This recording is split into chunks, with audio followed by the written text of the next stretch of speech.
Hi, how you doing? Justin here. Welcome to Creating Folk Fingerstyle Patterns, a lesson in which we're going to be creating folk fingerstyle patterns.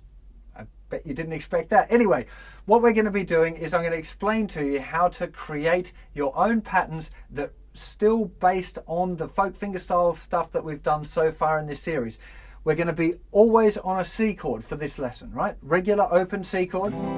We're always going to be sticking with this old faithful bass pattern, which is going to be 5th string, 4th string, 5th string, 4th string on the beat, having 1, 2, 3, 4. Now you've already seen already that most of the notes can come either with the thumb or between the thumb notes, which would be the offbeats, the ands. And we could in fact have, I guess, a note on every available space, which would be the beat and the and. Now if I just do that with the first finger, I'm going to put the first finger on every beat and on every and we'd have 1 and 2 and 3 and 4 and.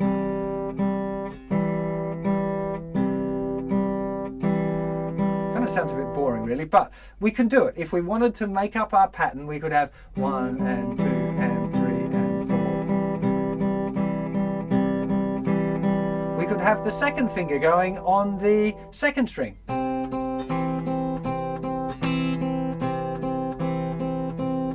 Or the third finger on the top.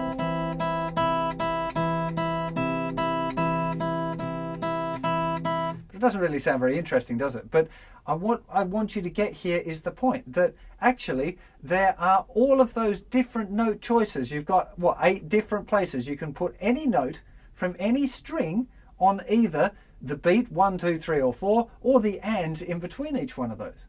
Now that's a whole heap of possibilities, and what I would really strongly recommend that you do when in this lesson is write down your own patterns. Now I'm going to give you some examples and explain what I'm doing, but the trick here really is to write down your own patterns. The writing down is really important, and just remember that you can add either on the note, on the beat rather I should say, 1, 2, 3 or 4, or in between.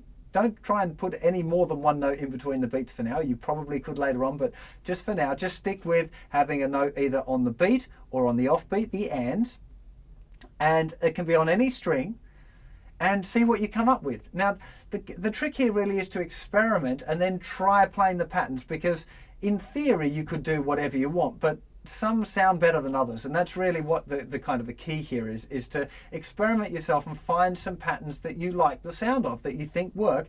And when you find a pattern that you think works, that you like, then you practice it loads and make it part of your kind of arsenal of patterns that you've got to choose from. Now, in the real world, when you start playing different melodies, you're going to come across all sorts of different combinations that you kind of change and flow as the song progresses.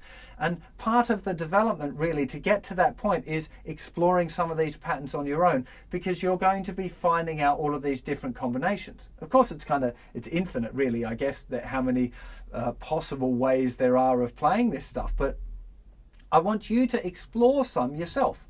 Now what I've done is I've written out 3 different patterns here that I think are kind of reasonable, and I want to explain to you kind of what's going on and make sure that you realize how you could adapt them to be your own, which is not a bad place to start. If you're a bit confused about the idea of having so much freedom, not a bad idea is to take a pattern that I've given you already and adapt it or change it around a little bit to make it your own pattern. It's a really good thing to be doing.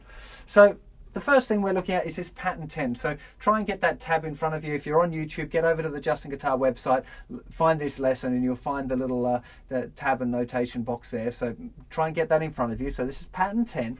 And what I've got here that for pattern 10 is this.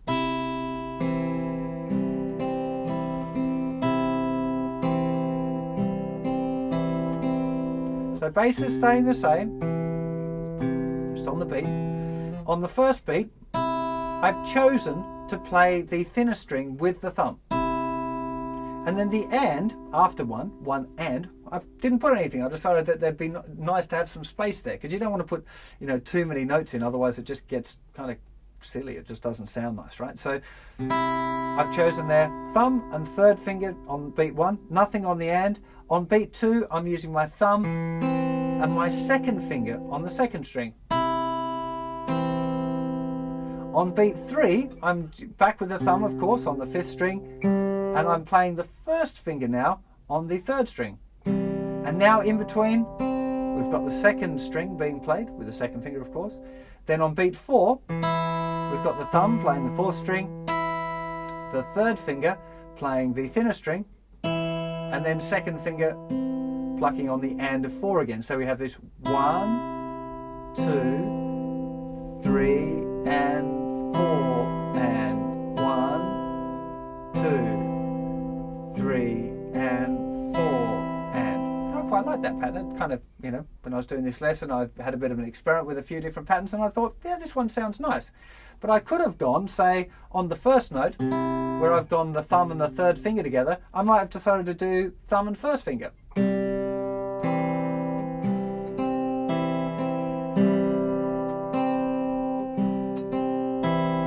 There's really, you know, there's so many different possibilities here. I might have decided to stay on the thinner string for every single one of those melody notes, which will probably sound weird, but it'll be 1,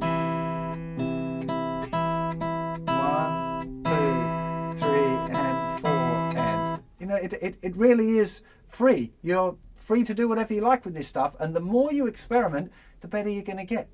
It's a really good thing about this is the more different patterns that you play around with, the more cool ones you're going to find, the more your fingers are going to get used to the idea of the thumb keeping to its regular pattern and then being able to explore those other note options. Because that's all out, they're options, and you will find most of them get used by most different guitar players, and especially when you get into more complicated stuff, I don't know, playing Tommy Emmanuel or James Taylor or, you know, any of the great kind of fingerstyle players, you know, the patterns get a little bit more complicated, and the more exploring you've done of this sort of stuff on your own, the easier you'll find it when you come across a pattern similar to one that you've experimented with.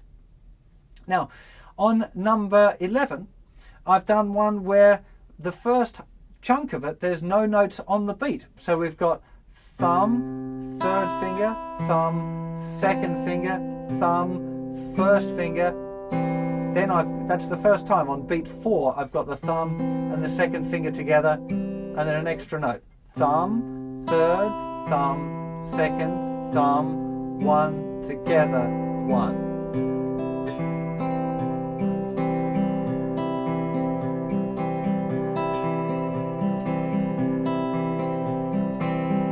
In case you're wondering why I'm looking over here, I've got my little sheet music, the same sheet that the nice DVD buyers have got printed out for them, just making sure that I get it right, you know.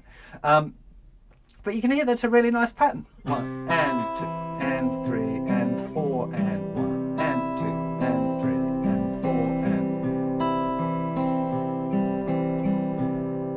and... But again, try and change it. Take that pattern of mine, rewrite it out again, because I've given you a nice little page of blank ones with just the thumb written out, so you can then fill in the other blanks yourself and decide where you like to put them, where you like to put whatever notes you like and explore it, or maybe copy my pattern.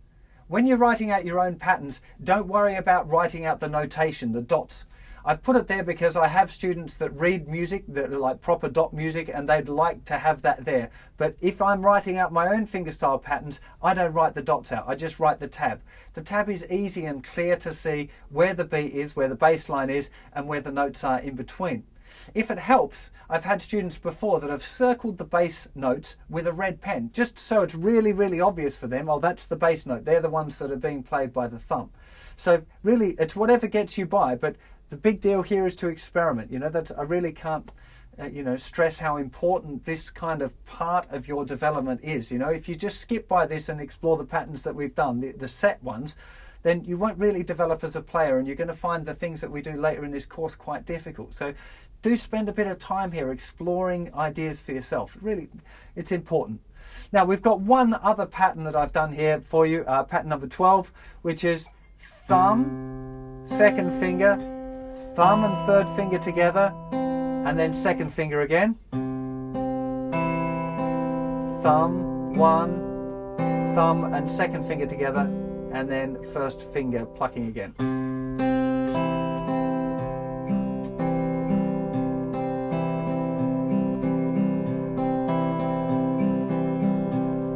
Just to give you a kind of a starting point. So maybe you want to take that and change what string is being played on some of them. Keep to the same kind of rhythmic pattern, but just explore it. You've got to explore this stuff, man. Really, really important.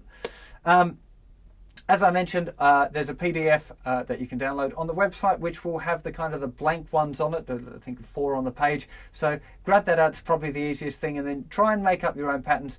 If you come up with some really, really amazing wicked patterns, maybe post them on the forum so other users of this course can benefit from it too. And you know, maybe I'll find some way of incorporating those into the lessons. So have fun with that. And when you feel like you've explored enough of this and, you know, you've got a good, maybe 10 of your own patterns that you like, then join me for the next lesson where we're going to be checking out some scales and how scales relate to chord shapes. See you for that very soon. Take care. Bye-bye.